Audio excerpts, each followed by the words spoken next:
Programa RicardoOlandini.net. Oferecimento Safe Web, segurança da informação. Exatron, produtos inteligentes. Finger Móveis Planejados, o design europeu com a precisão alemã. E Restaurante Prince. Apoio D1 Telecom, a internet mais rápida do estado. E Publivar On.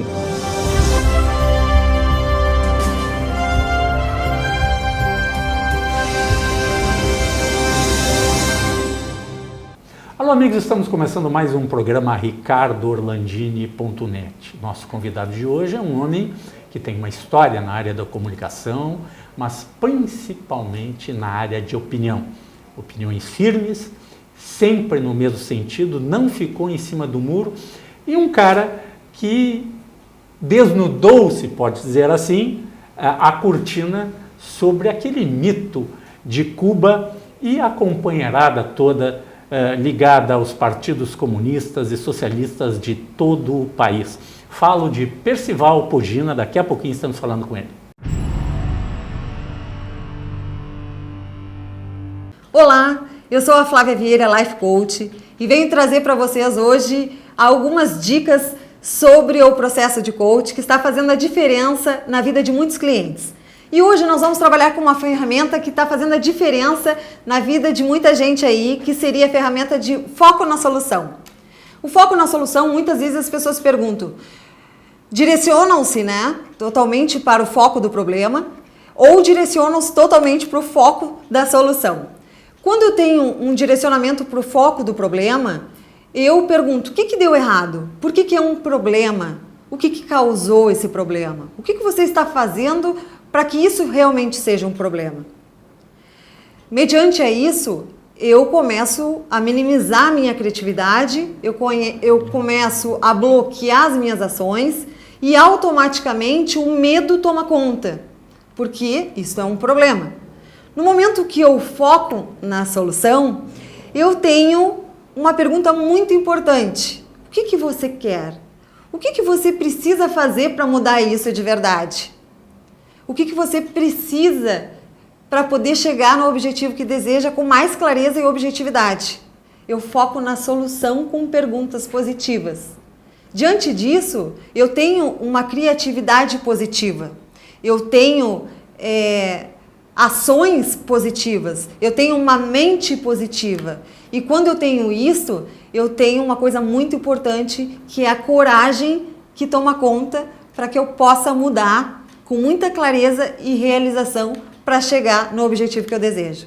Então, gente, eu estarei no meu escritório aguardando vocês para a gente montar esse planejamento bacana e vocês chegarem no objetivo que desejam. Até lá!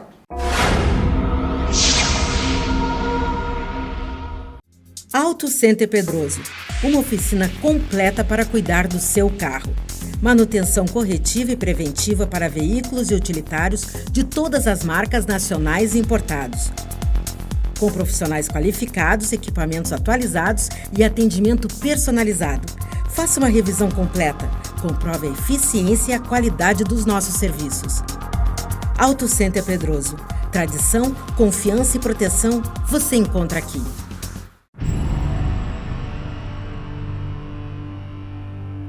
Pogina, bom te ver aqui.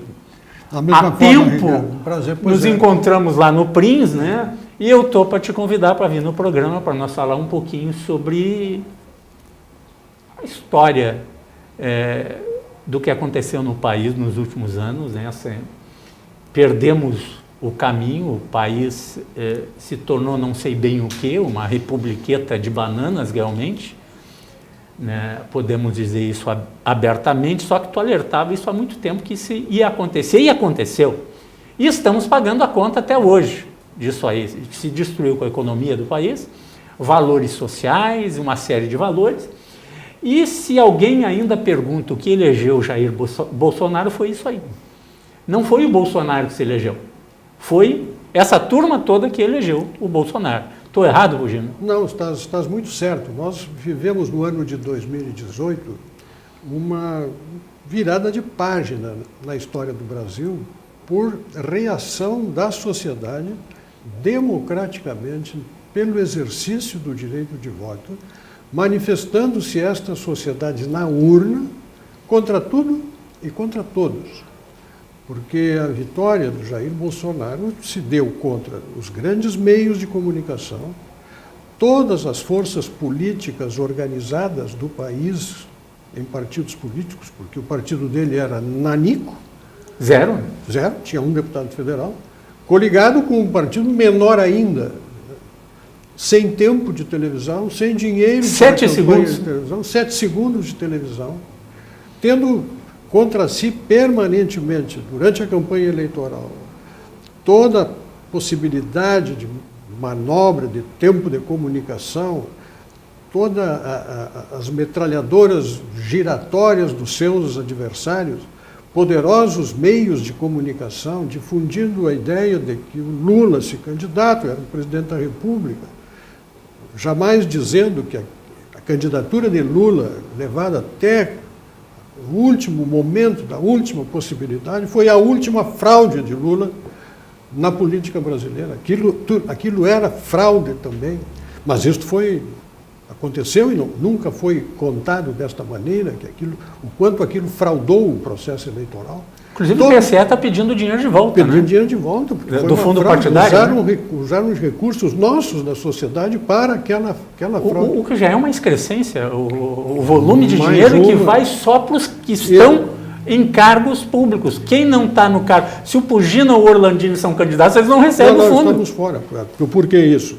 Porque o Supremo Tribunal Federal permitiu, que absurdo, ao regular o financiamento público de campanha, atribuiu às direções partidárias a dispor daqueles bilhões todos e eles, surpreendentemente, repartiram entre eles mesmos, deixando fora do rateio. Pegaram todos os delicados para si e deixaram os candidatos que não tinham mandato a chupar o dedo, né, tendo que batalhar. O pior é que as urnas deram um recado, né? A maioria que foi eleita não recebeu dinheiro do fundo partidário, né? Exatamente. Durante todo o tempo da campanha eleitoral, do candidato Bolsonaro se dizia, e nossos telespectadores são testemunhas, de que ele perderia para todos. No segundo turno, perdia até para Marina Silva. Não era isso que se afirmava? Sim. Ou seja, tudo foi feito para destruir e o povo, de repente, foi acordando e dizendo, meu Deus, o que estão fazendo com este país? Essa gente tem que ser afastada. E houvesse o dinheiro que havia, campanhas caras que foram desenvolvidas e foi uma faxina, tanto no Senado Federal, uma renovação de quase 80%, uma grande renovação, a maior dos últimos 4, 5 legislaturas na Câmara dos Deputados, e a eleição de Bolsonaro com uma vantagem de 10 milhões de votos, né, sobre o candidato que estava patrocinado por todo mundo à volta. Todo mundo à volta, contra a opinião pública. Foi uma grande derrota dos partidos políticos, dos grandes meios de comunicação, dos partidos da esquerda. A sociedade brasileira viveu um momento de regozijo. Eu realmente tive ali momentos de grande alegria cívica. Se fosse escolher um candidato para ser presidente da República, eu provavelmente, num leque muito amplo, não escolhesse o Bolsonaro. Mas na circunstância, no momento atual, enfrentando quem ele enfrentou, mas é um candidato natural que venceu naturalmente a eleição, fazendo uma facada na barriga, com dificuldades de locomoção, ou seja, enfrenta toda a sorte dele. Eu vi um clipe, questão dos 15, 20 dias atrás, que me mandaram, um recorte de vários pronunciamentos de pessoas sobre a candidatura a Bolsonaro.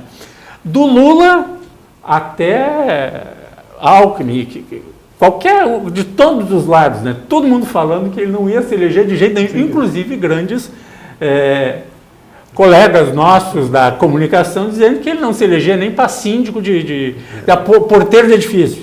Né? E está aí presidente da República. Né? E gente com nome, hein? Eu sei, analistas que inclusive depois passaram a apoiá-lo, muitos passaram depois a apoiá-lo. Né? De algum modo, acho que, não sei lá, caíram de si, tiveram uma iluminação, alguma coisa parecida.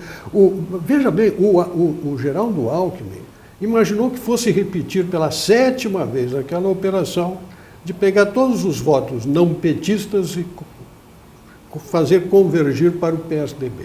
Eu, pessoalmente, votei no PSDB 6 vezes consecutivas para presidente da República.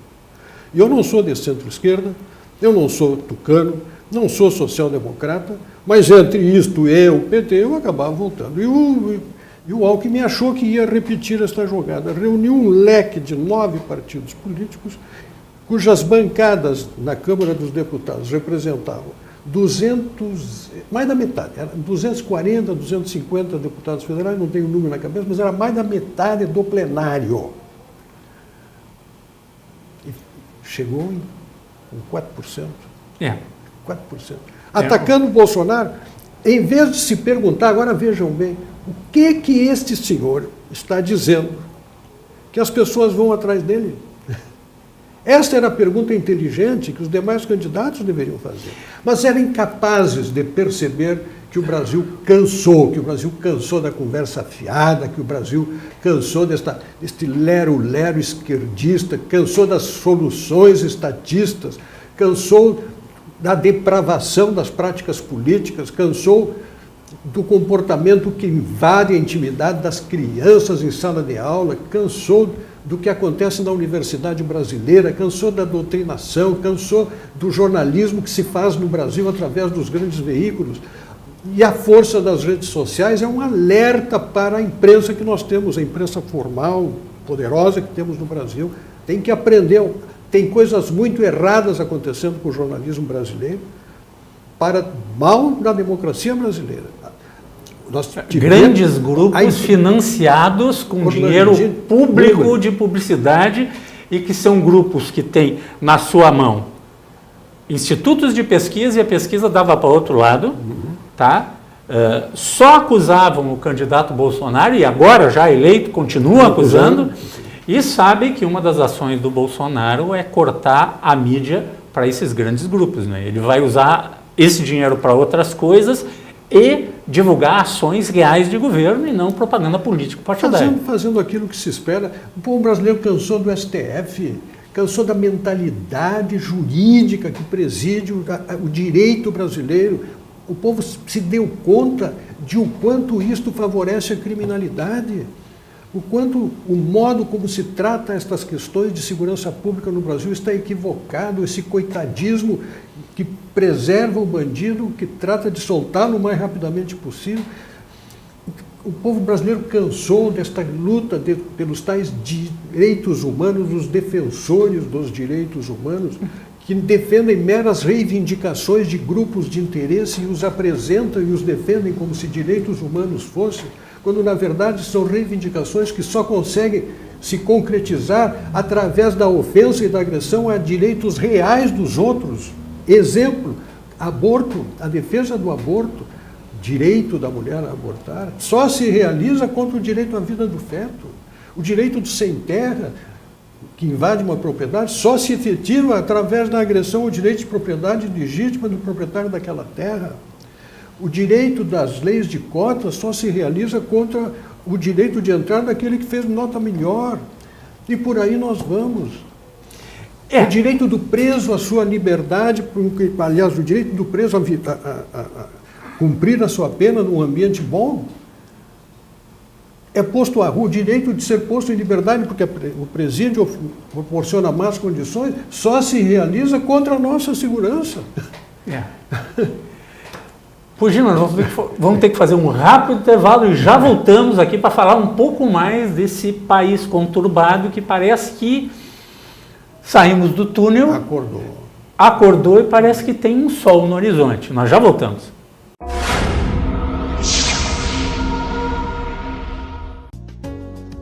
Chopp gelado, sanduíche aberto, filé recheado, schnitzel e grelhado. Restaurante Prince, Dom Pedro II, 1469. Teleentrega 999613795. Oi, sou Jean Carlos Santos, diretor-presidente da Datacentrix. Somos uma empresa de cloud computing, especializado em servidor corporativo na nuvem. Nosso telefone é 51 3021 0300 e nosso site www.datacentrix.com.br. É um prazer atendê-lo, será um prazer atender os novos amigos e clientes.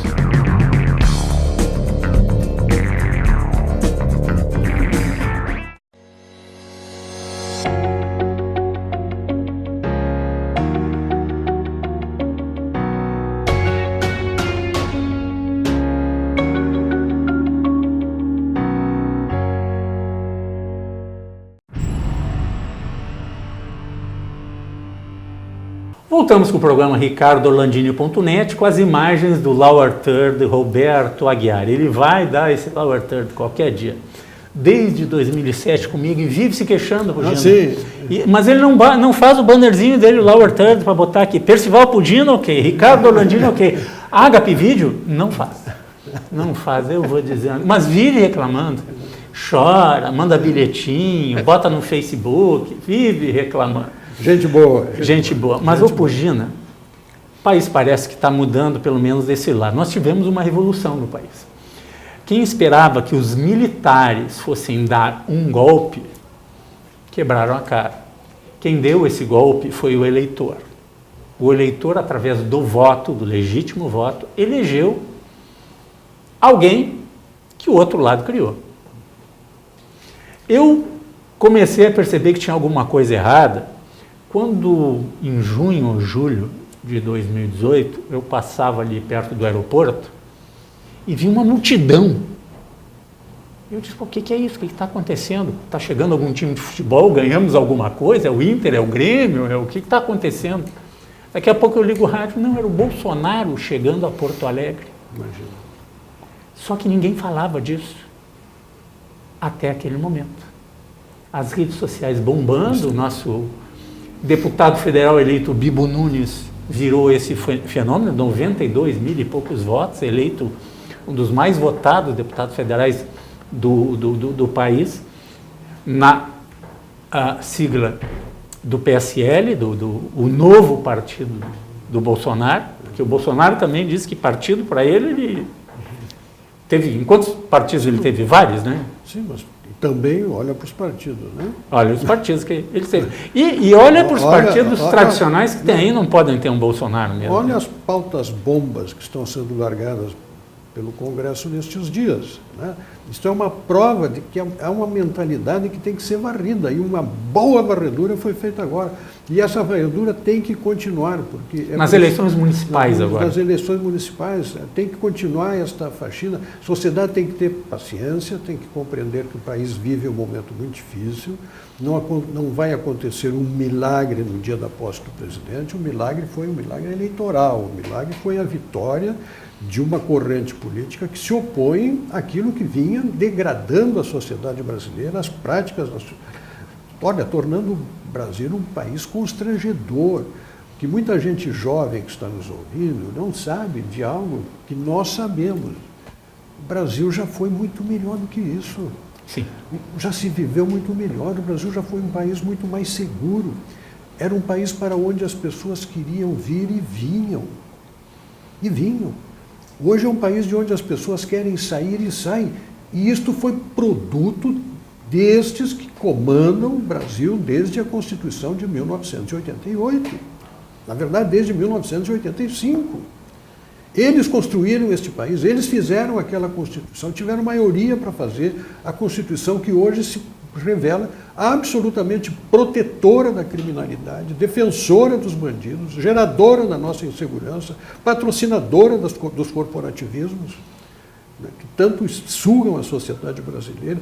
Nós estamos vendo os grandes bandidos desse país, aqueles que causam prejuízos enormes, que quebraram o país, que roubaram o que puderam, estão sendo defendidos por brilhantes advogados, Orlandini, pagos com dinheiro nosso. O nosso dinheiro. Pagos com o nosso dinheiro. Dinheiro roubado. Mas roubado. assim, o pior, assim, se fosse só o nosso dinheiro, Pugina, é o que eu falo aqui.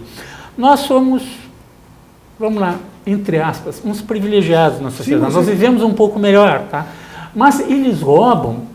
R$10 para nós é uma coisa, R$10 para o pai de família que às 3h30 da manhã sai com o filho no colo, ardendo em febre, chega no posto de saúde, não tem médico, esses R$10 é muito, é uma fortuna.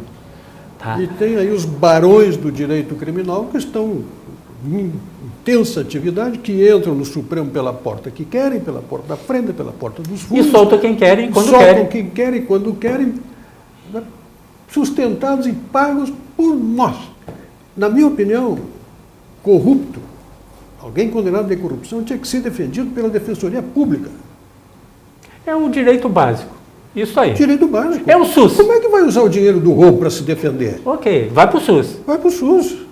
Isso aí, é o que se vê. Mas assim, tu falavas que o Brasil foi melhor. Outro dia eu conversava com um empresário aqui no programa. Nos anos 70, 80, o Brasil era o segundo maior produtor de navios do mundo.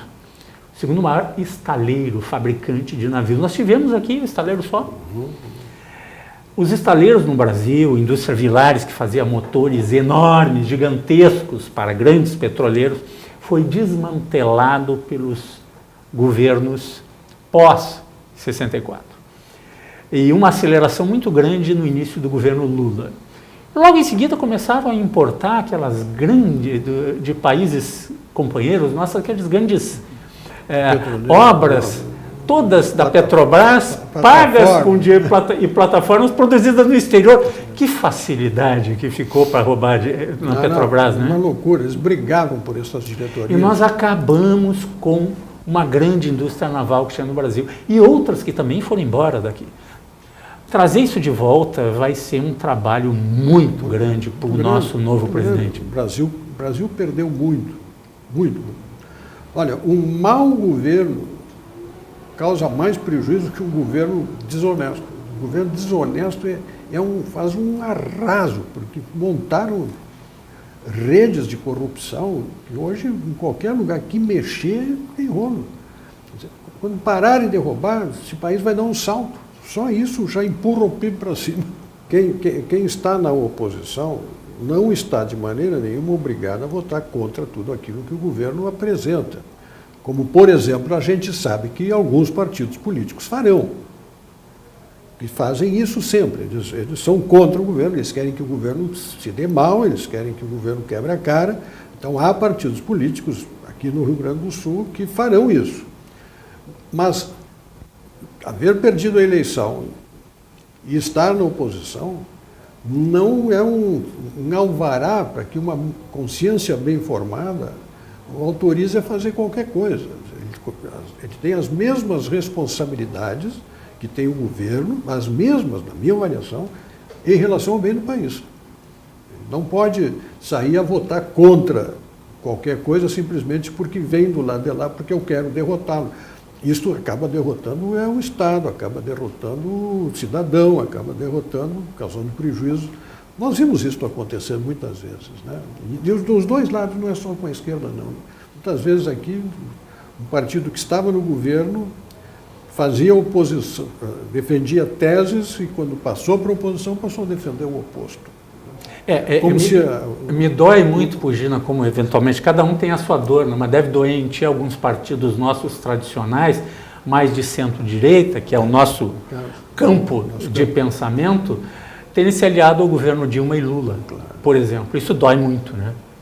Por cargos, por posição e isso incomoda. Não, né? Isso me constrangeu tanto que eu acabei saindo. Eu fui filiado ao PP 25 anos, acabei me desfiliando, vou ficar ali. Até porque PP que herdou a Arena, Aliança Renovadora Nacional. Porque aqui no Rio Grande do Sul tinha quadros muito qualificados, né? Por isso me filiei. Fiquei ali 25 anos fazendo meu trabalho, até que disse, olha, não dá, essa é muito má companhia, eu não preciso estar participando de um programa, de um debate, e ter que estar defendendo o indefensável. E daí o Orlandinho chega levando, mas vem cá, tia, o teu partido está no governo do Lula, da Dilma. Isso aí. É olha, complicado, né? Quantas vezes naqueles programas que a Gaúcha tinha, com o Lauro Quadros, né? O Polêmica. No Polêmica, no Conversas Cruzadas, aqueles programas, 2 para lá, 2 para cá, né? O pessoal do outro lado me atacava por causa do Paulo Maluf. O teu partido é o partido do Maluf. Meu Deus do céu. O Maluf não veio a Porto Alegre porque ele sabe que aqui ele não entra no diretório. Nunca pisou na soleira do diretório porque ele seria muito mal recebido. Eu tenho que carregar essa mala comigo. Bom, no tempo estava abraçado com o Lula, numa campanha municipal de São Paulo. E o Haddad, o Lula e no MDB, o PMDB, Renan Calheiros, né? E Sarney, né? Pugina, nós podíamos passar aqui uma semana conversando, tinha história para contar, né? Vamos marcar outro dia, vamos tomar um chopinho lá no Prins, lá. Como é que está o Prins lá? Muito excelente filé. Muito Restaurante Prins aqui, nosso apoiador aqui do programa. Sim. Adoro lá o ranchinice, o recheado, o grelhado, tu sabes aquela maionese, o sanduíche aberto do Prins, né? É um dos lugares, dos restaurantes, onde eu vou toda semana. Eu sei, e minha mulher... Eu sei a mesa dele. Conhecemos, né, Bob Aguiar? Pugina, muito obrigado. Nos vemos no Prins, mas depois marcamos outro encontro aqui no programa. Está me comunicando que acabou o programa. Acabou o programa é rapidinho, tchê. E assim eu estou em dúvida, vou ter que falar com o Zento e aumentar vou sair magoado. E vou ter que conseguir mais espaço. Foi um prazer. Vou arranjar mais meia hora ou aumentar em 15 minutos ou mais meia hora cada programa. Foi um prazer. Pugina, muito obrigado, até uma próxima. Temos muito a falar aí nesse ano que está entrando aí, nessas modificações que está acontecendo no país. Seja bom para todos nós. Que Deus abençoe esse país, que Deus abençoe os nossos telespectadores. Até um próximo programa.